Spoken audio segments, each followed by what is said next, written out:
Hello, everyone. Thank you so much for joining us today. My name is Kelly Chan. I am the Community Relations and Public Service Manager at CEB. CEB stands for Continuing Education of the Bar. We are a self-sustaining nonprofit with the University of California. We have a very special guest speaker with us today, Joanna Nevius. Joanna is an attorney providing legal services covering criminal defense. She is the founder of the Nevius Law Firm, which was recognized in 2019, this year, by the Law Firm 500 as one of the fastest growing law firms in the United States, landing at number 12.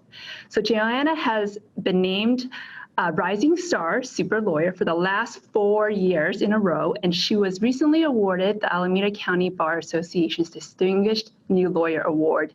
Thank you so much, Joanna, for joining us today. For those of you who are just tuning in, if you have questions throughout the talk, you can just chat them in. There is a chat button at the bottom of your screen, and we will answer the questions as they come in. Okay.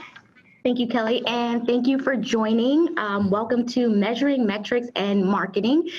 So as Kelly mentioned, I am the owner and managing attorney of the Nevius Law Firm here in Oakland, California, where we take the criminal out of criminal defense. Primarily what we are focused on are cases involving pre-conviction with immigration consequences and post-conviction relief in order to stop deportation, stop denials of naturalization, stop denial of reentry into the United States. And as Kelly mentioned, we were recently named this year as the 12th fastest growing law firm in the United States, landing at number 12, with a growth rate of 324% over the last 3 years. That was, audited and confirmed by accounting professionals, and we're really excited to be named to that list. And I just received a letter in the mail this past week from my undergraduate university, Florida State University, recognizing me as one of the Seminole 100s that fastest growing businesses, not just law firms, owned by Florida State alumni in the United States. And so that award will be given to me in 2020, in February. So I am glad to be here. I'm not here to say that I know everything about business, because we're always learning, and I am a strong advocate of investing in yourself and continuing the learning process so that you have an opportunity to grow in various places in your life, professionally and personally. And so I do spend a lot of time on business development for myself, and I'm happy to be here to give back. And so what I wanted to start with before we hop directly into measuring metrics and marketing is the backstory for developing your firm and those things that are important to understand and have a strong grasp on before you make your marketing decisions. And that is essentially your branding, right? And the first thing that you want to really know about is your vision and your mission, right? Why do you do what you do? Why was it important for you to start your business? What experiences in your life led you to have a passion for your business? Because of course, there's one thing to make money, but it's even better to make money doing what you're passionate about and knowing that you have this purpose every single day that you're going to work and really truly enjoy the industry and practice of law.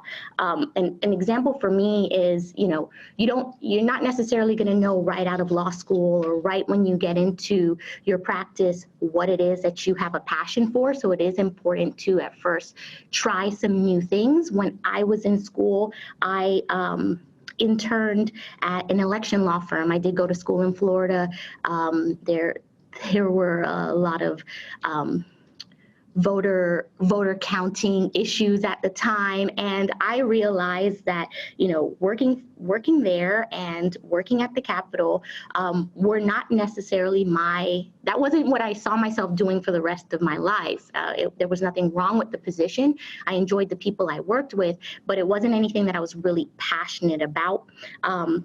However, with criminal law, through law school, through my externships, I really saw how it kept me engaged and it kept my attention, and the law is ever changing. And I was really passionate about the law itself, and then the people that I had access to, whether that was, exposure to friends or family members who had interactions with the criminal justice system. It helped me just develop this foundation where I was like, these are the type of people that I want to help. And I had a vision for who those people were, right? I had a vision for the culture of my firm, and that came also from the experiences I had from the other firms that I worked for. So an example of that was I worked at a civil firm for 2.5 years prior to opening my law firm. And there was a situation where another attorney was very demeaning and disrespectful and degrading to myself and another staff member. And when I went to management to express the concerns, I was told not to rock the boat.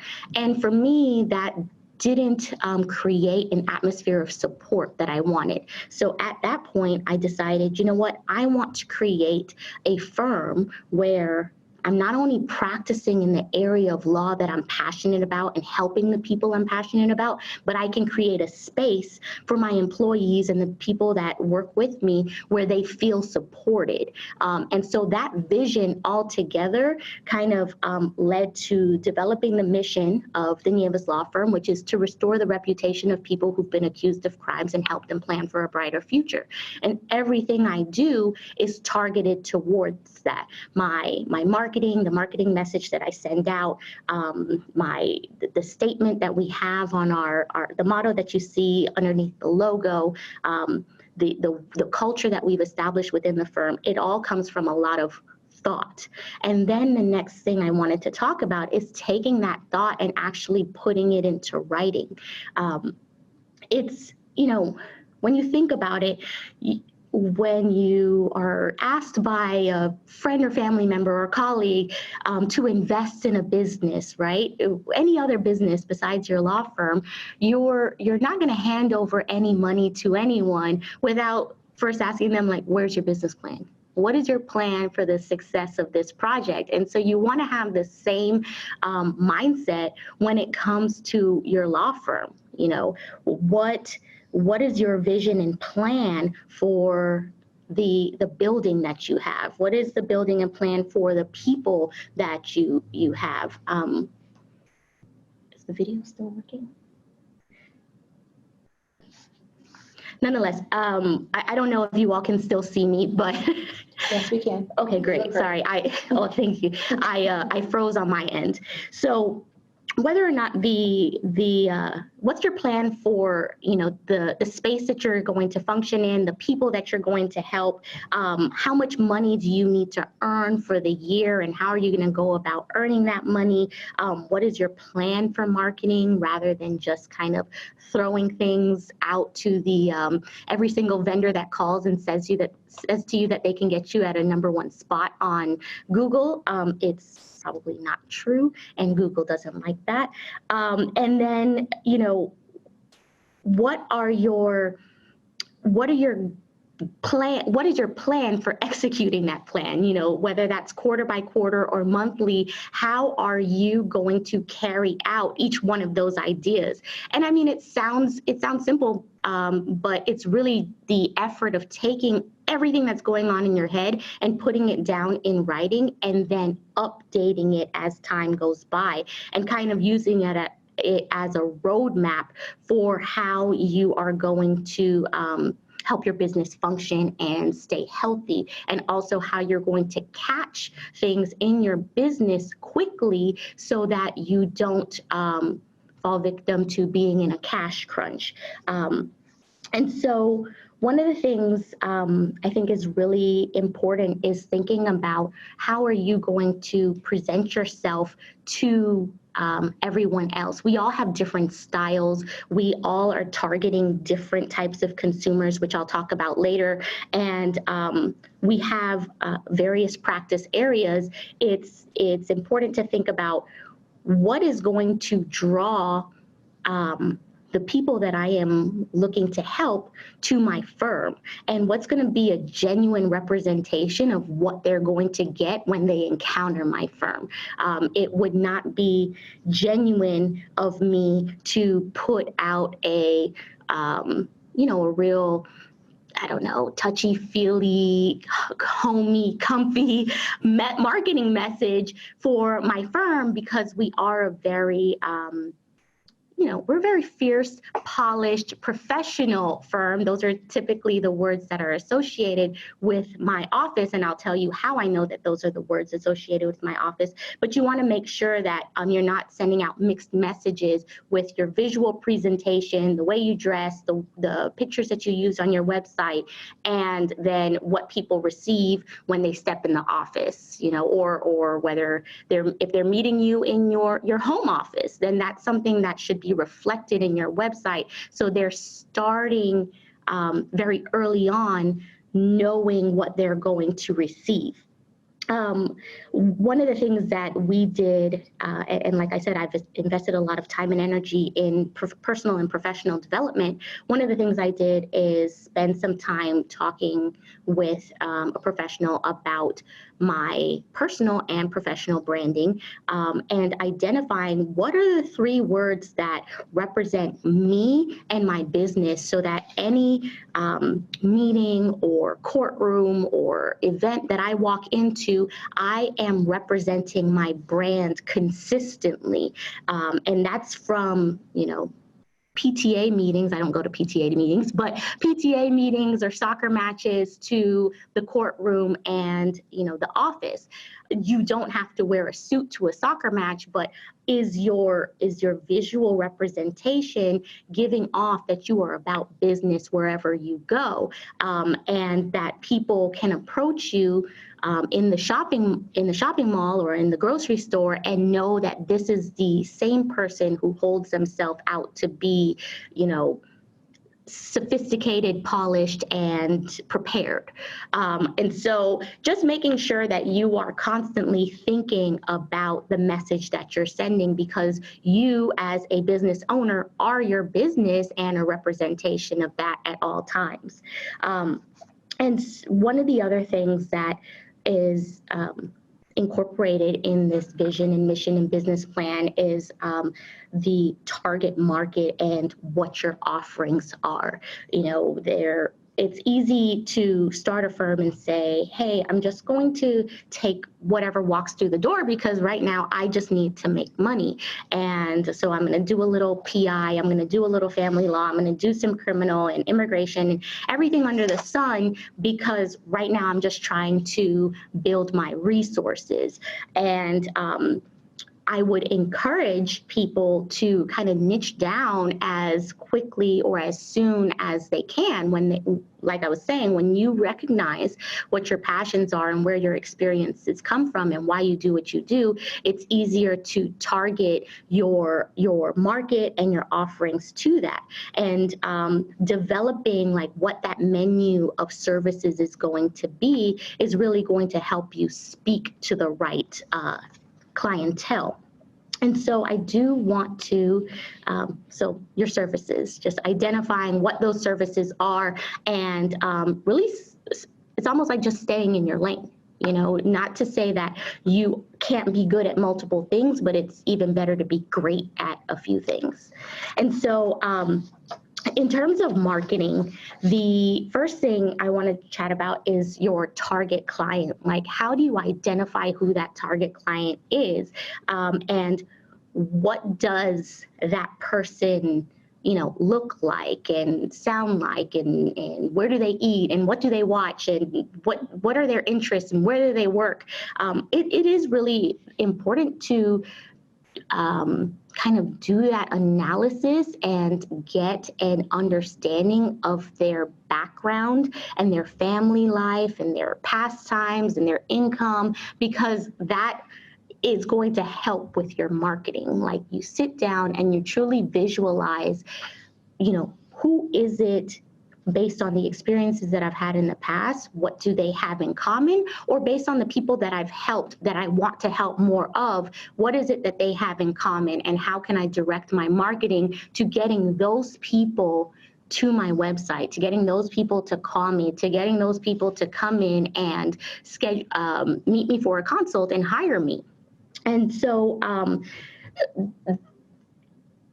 every practice area, even within the same practice area, has different target clients. So for instance, in family law, you can have practitioners who want to help people who have children and, but don't have any real assets, or want to help people who have a high asset family situation with no children, and then it's been a long-term marriage. There's so many various ways, that you can structure your target client within one practice area. In criminal, some people might want to help people who have who are repeat offenders and have gang allegations, or they only want to work on homicide cases, or you only want to work on appeals. And rather than marketing to criminal defense in general, you want to really hone in on the target client within that subset of your practice area. Like I mentioned to you, there is a specific type of case that is ideal for our firm, cases that have immigration consequences. We don't do immigration, but very specific types of cases are what we focus on. And that helps when it comes to developing relationships with other attorneys and the referrals that come to the office. And I will touch on that later as well. And so one of the things too, when you're developing your target market and building out your brand, is, doing that market research. And this is what I mentioned earlier. How do I know what people say about me? It's because we ask, right? After we've helped a client, we go back and we do like an exit interview with them. If somebody called us and didn't hire us, then we want to know why they didn't hire us. If somebody was to hire us and then change their mind, well, why are they changing their mind? And if, they hired us, they got great results, what was it that you thought worked best and what didn't work? What can we change and what can we improve on? And those things, types of questions we ask people are like, how did you find us? What were you looking for in an attorney when you were searching? Where were you searching for that attorney? Did you find what you were looking for here at our firm? If somebody you cared about had a similar situation or was in trouble, would you refer them here? Why or why not? And what words would you use to describe the firm? How would you describe me to that person? And that really gives me insight, or can give anyone insight to what's working and what needs to be fixed. I had an experience myself where I was very, I was acting as a consumer. I was shopping for an attorney. I was moving into bigger space, and I wanted a real estate attorney to look over the contract, because that's not what I do.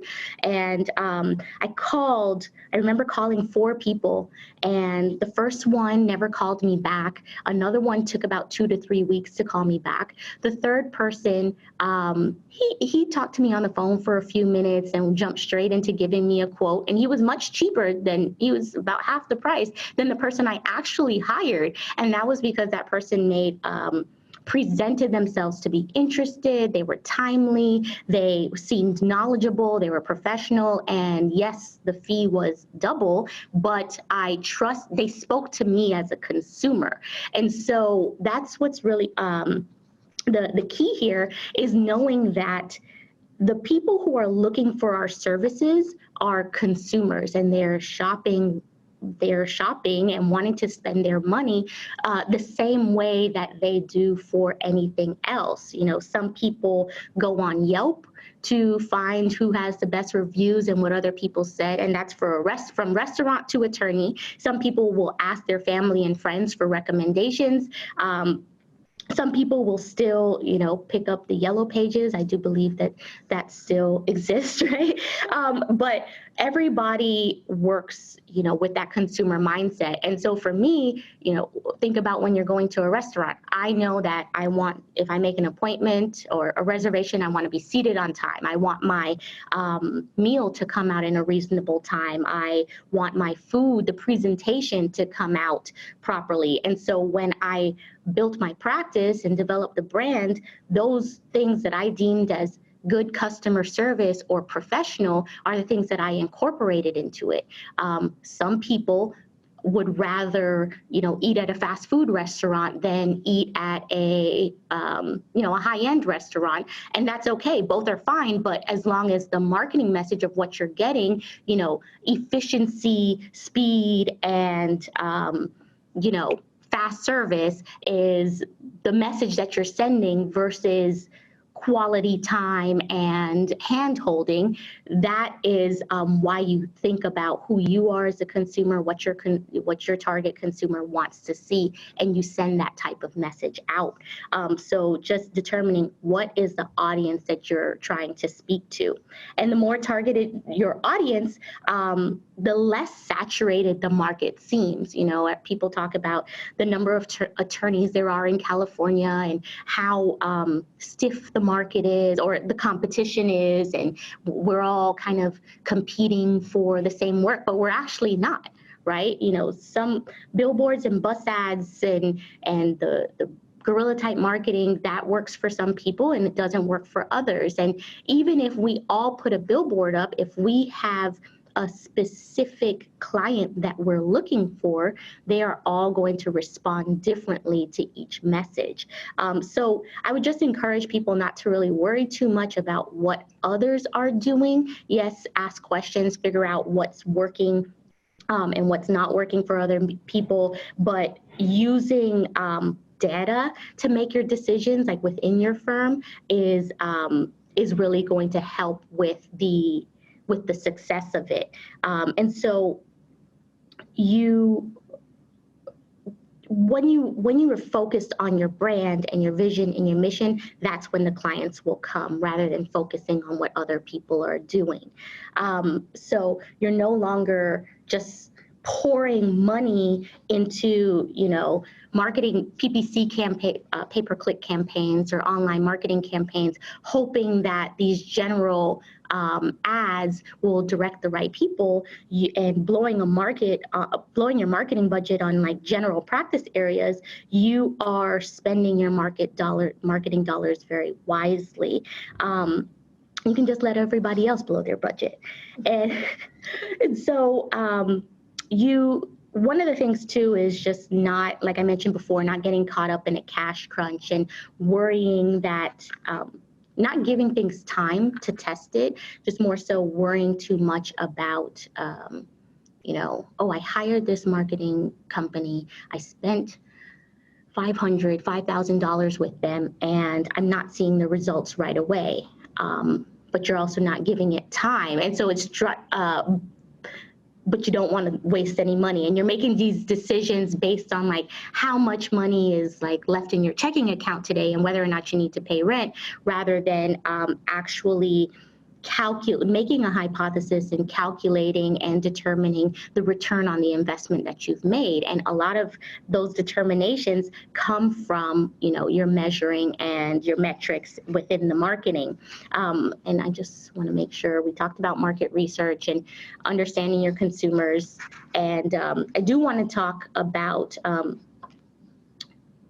getting into referrals with other people before I jump into the measuring and marketing, because this is where I was saying we have, it seems like there's a lot of competition, but it's not really. And, focusing in on your target client, when people call, you're able to build relationships with other people and refer them out. And so there's this wave of online marketing, and spending a lot of money on these online marketing companies and these ads, that it can serve a purpose and it is useful when you are measuring it properly, but we can't forget about the offline marketing and the referrals. And one of the things that you'll see is when you find out exactly what it is that you're targeting, those cases that come that are not necessarily within that target, rather than just making an exception and taking it in the firm, you can refer them out to people you've built relationships with, that you know, that you like, that you trust, and not necessarily, expecting anything in return, but just to be part of the connectivity between attorneys and other practitioners, especially small firm practitioners in the industry. But by nurturing those connections and making those referrals, you start becoming top of mind for other people. And when they get something, now that you know the type of work that I do and the type of cases that I will take and won't take, when something of mine comes your way, I will likely be the person that you think about because I have been thinking about you. And so I just want to encourage people not to be intimidated by the idea of letting business go to other people, because building those relationships can actually bring returns to you that are measurable. And when I mentioned the types of campaigns and plans that we have, and how to determine them, there are so many different ways to market, right? You can invest with a online lead generator. You can invest with a marketing vendor who builds out your SEO. You can do speaking engagements or sign up for a loyal referral service. There's webinars and writing books and so many different marketing ideas. But without keeping track of where your new clients are coming from and identifying that source, you can be wasting a lot of time exploring new areas or trying new things and not receiving your target return. And so when you're developing a campaign, you want to start with making this hypothesis. What are the amount of new cases I want to get out of this? How many new cases do I think this can deliver, and why? What is my average conversion when I do a speaking engagement and I speak to a room of 200 people and tell them, give them this helpful information? What percentage of those people do I think are going to contact me later because somebody they care about needs help with this issue that I can service them in? And you make those hypotheses. Sometimes they're just a guess at first, but they should be an educated guess. Do your research, talk to other people. What's the average percentage? And you start there. And then after you test it, you measure, okay, how close was I to the actual percentage that resulted? What was the return on this investment? And then, do I want to try this again? And if so, what am I going to change? And so developing your methods for tracking and your key performance indicators are what's going to help you determine the success of your marketing campaigns and the plans that you laid out. So I do want to talk about metrics now and determining what are those metrics that matter. And there's so many different things that you can measure in a firm, from the number of calls that you get per day, what time those calls came in, what day of the week it happened, what were they asking for, what source did they come from, what county was it in? I mean, metrics can get out of control, but you don't want to get bogged down in measuring too much, but definitely keeping your eye on those things that are going to help you determine, the return on the investment. And that's going to be what was your cost of acquisition? What did you spend? What source did did you spend it on? So where is this person coming from? And what was basically you're kind of measuring what was the amount of time and investment along the way. When that source came to you, were they qualified? Were they scheduled right away, or did you have to call them multiple times to get them scheduled? Did they actually show up when you scheduled a consult? And then after you scheduled that consult and you met with them in person or talked to them on the phone, did they actually convert into a new client? When you measure those metrics, it gives you data to make marketing decisions in the future. And also it helps you determine, one of the things that I pay attention to is what's my average case value? If I'm getting this many new clients a week or, 20 new clients a month,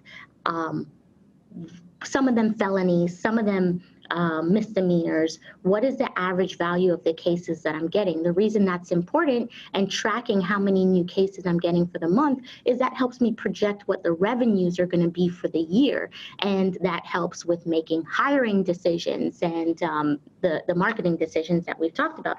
Basically every decision that you want. And I mean, I'm not saying that you have to do every one of these things. I'm just saying this is tracking the data and the numbers is what works for me and my firm. The key performance indicators that I mentioned are just basically those things that help you measure in your firm what constitutes success. So all of the people who work for me, all of the different roles, they have KPIs that tell, identify what is productive and how they're being successful. And we have KPIs or key performance indicators for the marketing campaigns that we are doing, so that we can make those decisions. Should we or should we not stick with this? How soon should we cut it off, or how soon should we get on the phone with that vendor and tell them to change something immediately? So again, you're not losing money. I do have an example that I built out for you guys that I'm going to go over in a bit, but basically,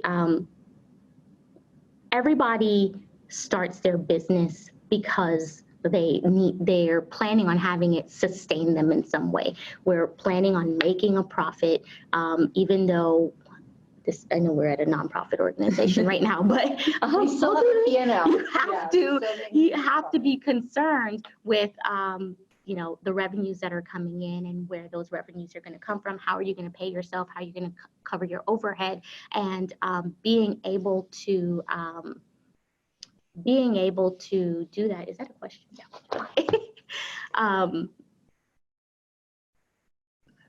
Sorry, we have a question. I know they said that we're answering them as they come in. Yeah. All right, the question is, what methods have you used to track metrics you just discussed? Yeah, sure. So there are expensive programs that you can invest in to track, and then there's also simple methods that you can use. I have both. I have a client relationship management system that I use. I have a case management system that I use that enables me to track certain reportings, whether that's my the billable hours. Even though we're a flat fee firm, I still require my staff to do time entries, and that way I'm able to track the hours that they're producing every single day and whether or not they're being productive and meeting their KPIs. But it allows me to track, what came into trust, what came into operating, the pending invoices. The client relationship management system I use allows me to track where leads are coming in from, the sources that those leads are coming in from, and it's really how you design it. I created custom like drop-down menus, I guess you could say, within my CRM, so that when an intake is happening, we are asking questions like, how did you hear about us? If it was a personal referral, who referred you? So that we're tracking that information. And then I also have the very, very simple method of a spreadsheet. And in that spreadsheet, I have the month, the day, the name, the phone number, the whether it was scheduled, whether they showed up, the source that they came from, whether it converted, what was the quote, how much it converted for, who did the sales call, and so I am tracking a lot. I don't think it's necessary to track all of those things for everyone. But those are the things that are important in my firm. And yeah, you can do it in something as simple as Excel and a Google Sheet, which I still use, even though I have a CRM. So I highly encourage you to start there. And hopefully that answered your question. And so going back to where I was, which was talking about, the different methods of tracking in the firm and how you're measuring them. One of the things I want to kind of give you some insight on is, let's say you wanted an example, right? Let's say you were going to invest in a pay-per-click campaign, and you want your pay-per-click campaign to deliver 3 new cases to you a month. You can either say, hey, Mr. Marketing Guy, sure, here's $5,000 and send me, it sounds good, you're gonna send me 1,000 impressions. And hopefully of those 1,000 impressions, somebody converts and I make my $5,000 back. That is a very easy way to blow your budget and waste $5,000, essentially just pay a marketing vendor to do absolutely nothing. What you want to do is go into that conversation really knowing some key words and setting the expectations for them of what you expect in terms of a return on your investment. So, hey, Mr. Marketing Guy, I know that I want to make 3 new cases off of this. We're converting right now at 50%. We're showing up at 75%. The people getting scheduled are about 90% of the people that call in, and the people that call in, about 50% of them are qualified. The ones that are coming from the website, they're taking action at a 5% rate, and that means that based on my calculations, you need to send me 360 impressions this month from this particular ad. And knowing those numbers and being able to say that to somebody who is trying to sell you services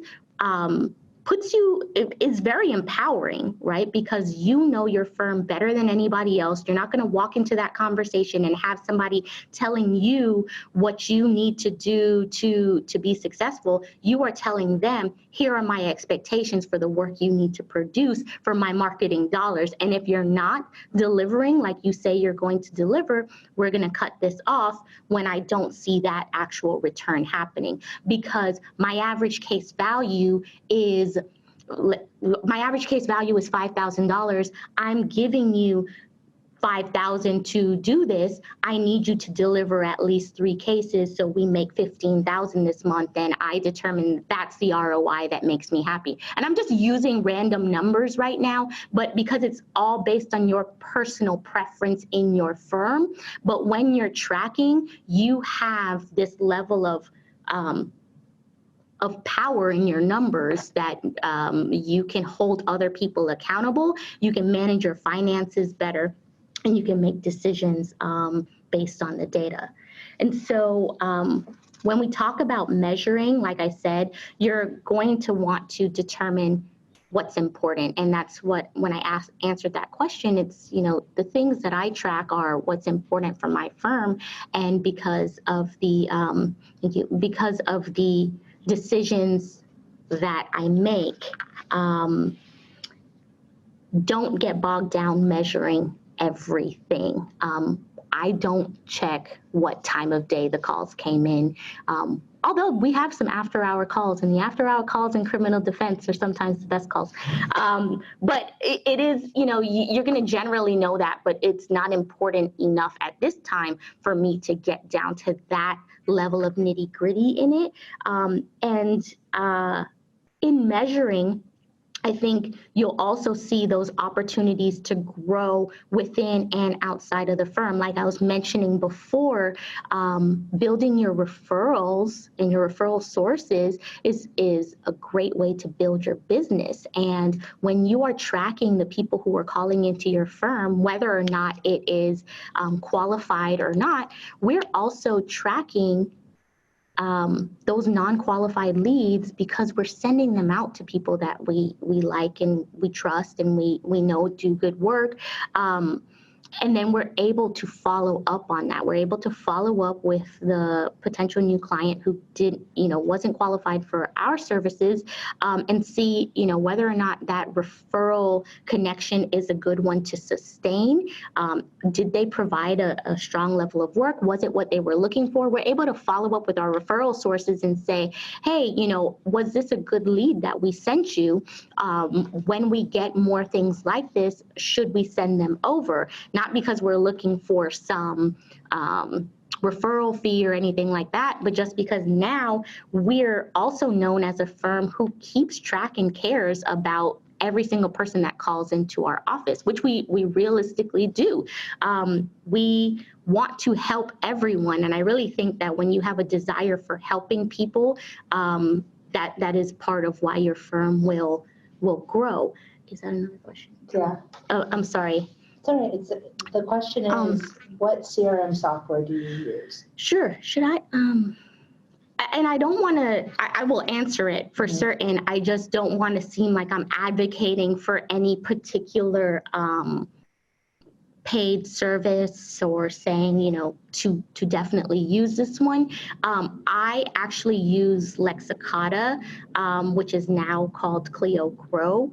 I've been using it. Yeah, I've been using it for a while.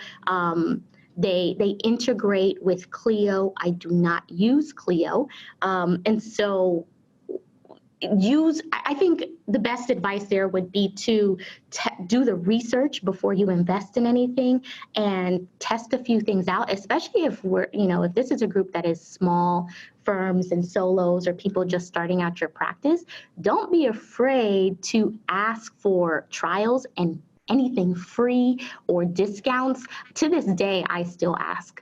And I'm not the one that does all the vendor screenings. I do have a vendor kind of like, I call it how to destroy a vendor, but it's kind of like a checklist that before they get scheduled with a sales call with me, like my staff is determining whether, can they answer these questions? And one of the questions is like, do you provide small business discounts? Do you provide minority discounts? Do you provide women discounts? Do you provide any type of discount? Do you provide free trials? And so I say all that to say, yes, this is the software that I use. It serves the purposes in my firm that I need it for, but there are plenty of them out there, and just do your research and try a few of them before making your decision. And I say that because one of the things that I would like to see kind of become more robust within that CRM is the reporting and the functionality of that reporting, what I can filter, what I can't filter. And so everything has its pros and cons. And it looks like there is another question that came in. Yes, can you share your how to destroy your vendors checklist? I would like it too. Okay. I will definitely, I can provide my email address, and anybody who wants that can email me, and I'm happy to share it. And so, thank you. Yes, Can I just also say that CEB does provide free trials of all of our digital products. Yeah, and that's important. See, take advantage of that. Free trials are super important. And then, I guess, so we can open the floor for questions. I'll just close out regarding, measuring and determining what's important. And track. So I was talking about tracking the referrals, following up with your referral sources, and following up with the potential new clients. So you know where these things are going. All of that to say that is part of marketing, and using and using it to your advantage is going to help your business grow. Definitely, like I mentioned, you don't want to get carried away, but the more that you measure, the more you'll understand your numbers, your data, and the more informed your decisions can be, rather than making your decisions based on what your bank account balance is for the day. It says on here, and that's what I mean by empowerment, it also talks about, accountability. It's accountability to yourself. You went into business to be a business owner, even though you are an attorney, and you have a level of, you have to hold yourself accountable to doing the business side of the work if you are going to be a business owner. We went to law school. They didn't teach us in law school how to run a business. And so taking the time to invest in yourself and treating this like an actual business that you intend to support you, your family if you have one, your loved ones, or whatever it is, tracking your numbers, tracking your metrics, using that to make your decisions will hold you accountable to that. And you're able, having a business plan allows your family to hold you accountable, or your friends, or whoever invested in this business. Even if they didn't invest by money, they might be investing by time, or time away from you. And so there's always this trade-off, and you want to make sure that it's not time wasted. And it also helps you hold your staff accountable, right? Like I said, the hiring decisions I make based on the measuring and tracking that we're doing will allow me to determine, whether or not somebody's being productive and if I need to let them go, whether or not marketing vendors are being productive, if it's time to cut them off. It'll save you money. Whether or not we are marketing and selling so well that we need to hire new people, is it the right time to invest in a new staff member? And I say that because I know hiring your first person, your second, your third, your fourth, however many people, it can be scary each and every time, because if you don't know where the revenues are coming from, or if you don't have confidence in the sustainability of your revenues. And so when you are familiar with the metrics and what marketing is delivering, and you have the system going, you know where you can turn it up and where you can turn it down, and when it's also time to bring on new people to sustain the new work and maintain a high quality of deliverable when you are producing the work for your clients. And then also, like I mentioned with the vendors, it gives you the ability to just cut ties quickly, set the parameters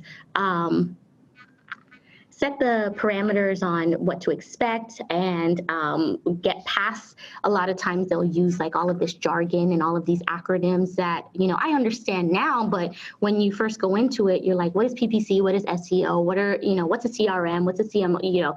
All of these different acronyms that now I use just like legal jargon, but that's because I spent the time researching and getting to know it and being empowered by it and not intimidated by it.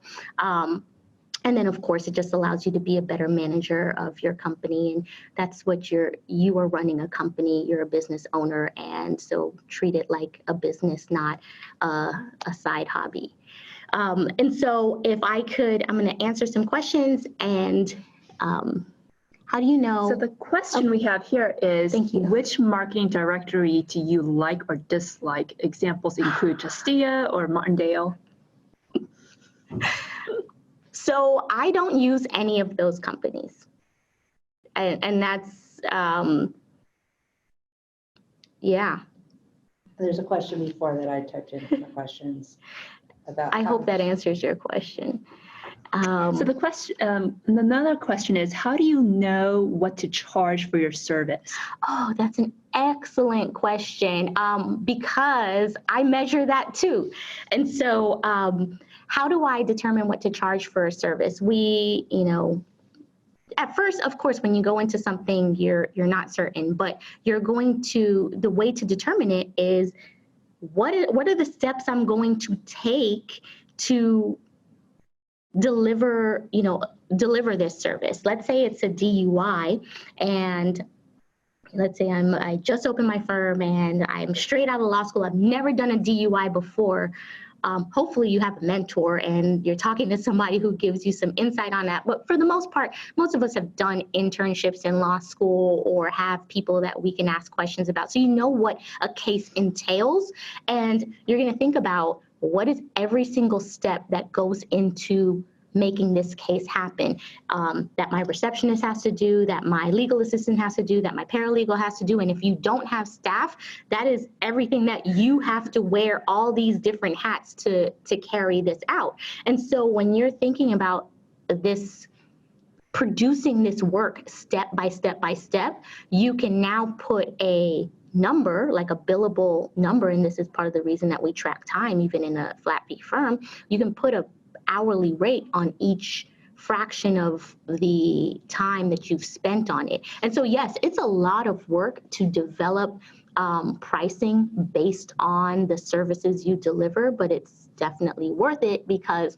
then you can justify your prices because you know exactly the time that you've invested and the cost of that time to produce it. And so that is how I determine my my prices. And then it says, especially with a flat fee quote, what if you end up working more than expected? That helps you to prevent working.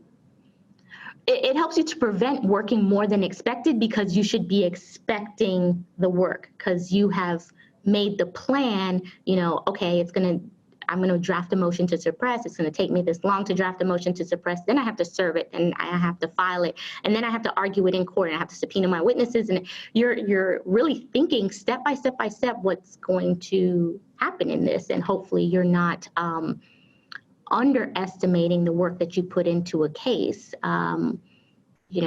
We take like a no stone left unturned approach, and that's how we can justify our prices, because we deliver above and beyond even what our clients are expecting. And it looks like there's another question. I don't think. No, that's one I just put into chat. So if anyone has any other questions, please chat them in. We have about 5 minutes left. Okay. And then in terms of just like closing out while questions are coming in, some of the tips I know you've probably heard me mention a few times, like investing in business development. I've spent a lot of time on personal and professional development, your mindset and all of those things. And it doesn't matter. I'm not saying to spend a whole lot of money. I'm not saying that you even have to spend money at all, but mentorship and coaching is really going to help you. And attending webinars like this, signing up for as many type of practice development things that you can, is what's going to help you get to the level where you really embrace these concepts. And so we have another question here. It's pretty good. Do you explain your pricing to clients? And if they ask why, and what if they ask you, why do you charge so much? So another thing that I have spent a lot of time doing too, and if you guys are interested in some of the resources that I have, I am going to leave you with my email address that you can email me directly and just mention the CEB webinar, and I can provide those things to you offline.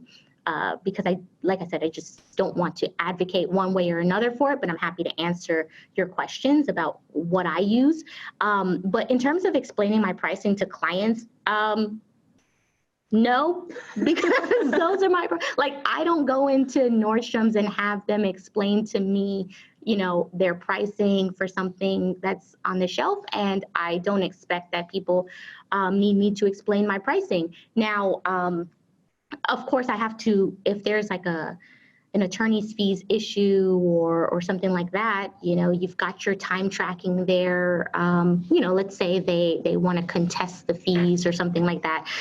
Part of the reason, even in a flat fee firm, you're keeping an activity log and you're tracking your time and the work that you put into it, is so that you can just cover yourself and your firm and protect it in the event that people have an issue with what you charge.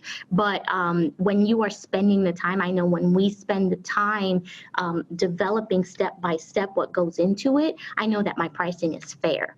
And I'm also not concerned with what other people are charging, because if they want, there's an attorney for everyone, and we are looking for our target client, and if this is not our ideal client, there is likely an attorney out there who is priced where they want to be priced, or who will kind of cater to the need that they're looking for.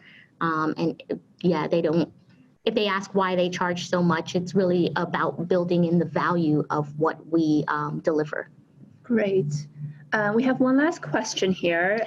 It is, how do you manage your time to get all of this done and service clients? I think that's a really excellent question. And I'm a strong advocate for hiring people, because if I didn't have help, I would be wearing all of the different hats that I was talking about before. So while I'm here speaking to you all, nothing would be getting done at the firm. Nobody's answering phones, nobody's returning calls. And, a lot of times you hear like the number one bar complaint is like the failure to communicate properly. And I don't think any of us want to be in a position where we've failed to communicate with a client or a potential client, or didn't handle their finances properly, or didn't produce quality product. And I think the way you can alleviate some of those like time demands is to hire. And I know hiring, that's a whole nother conversation, but hiring, like I said, making that first decision to bring somebody on staff can be a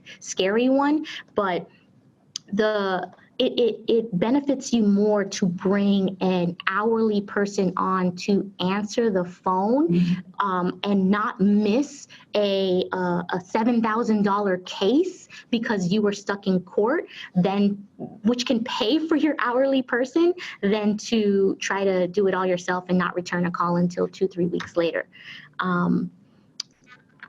Yeah, we have a comment from one of the attendees who wrote, "A few of my friends complain about finding good support staff." Do you have any recommendations? Hiring, like I said, hiring can be a whole different series.